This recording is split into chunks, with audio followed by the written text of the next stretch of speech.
কতই না সুন্দর ছিল আমাদের শৈশব। বুড় হলেই ঘুম থেকে উঠেই হাতে বিস্কিট নিয়ে মসজিদের মক্তবে পড়তে যেতাম।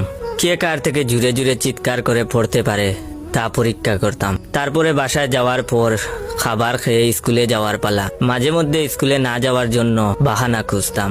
আম্মুর হাতের মার খেয়ে পরে স্কুলে যেতেই হতো।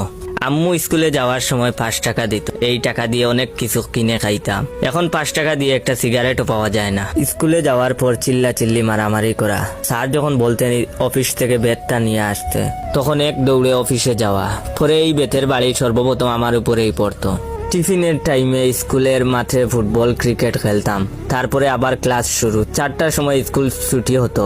বৃষ্টির দিন হলে বৃষ্টিতে ভিজে ভিজে বাসায় আসতাম জ্বর ওঠার জন্য, যাতে পরের দিন স্কুলে না যাওয়া লাগে। বাসায় এসেই বইয়ের ব্যাগটা রেখে খাবার না খেয়েই একটা দৌড় দিতাম খেলার মাঠের উদ্দেশ্যে। সেখানে গিয়ে ফুটবল ক্রিকেট খেলতাম। মাগরিবের আজানের সাথে সাথে বাসায় চলে আসতাম। গোসল করে পড়তে বসতাম। পড়তে না বসলে আম্মুর হাতের বেতের বাড়ি খাওয়া লাগতো। এখন আর কেউ বলে না মসজিদের মক্তবে পড়তে যা। কেউ জোর করে এখন স্কুলে পাঠায় না। এখন আর সেই কাদামাখা মাঠে ফুটবল ক্রিকেট খেলতে যাওয়ার জন্য বলে না। সেই কাদামাখা মাঠের অনেক বন্ধুগুলাই জীবিকার তাগিদে দেশের বাইরে চলে গেছে। সন্ধ্যা হলে পড়তে না বসলে এখন আর মাও মারেন না। এখন আর 5 টাকার জন্য মায়ের কাছে কান্না করি না।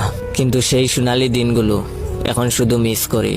যদি আমাকে কেউ বলতো তোমার জীবন থেকে হারিয়ে যাওয়া কোন জিনিসটা তুমি চাও, আমি তাকে বলতাম আমার হারিয়ে যাওয়া সেই সোনালী শৈশব আবার ফিরে পেতে চাই।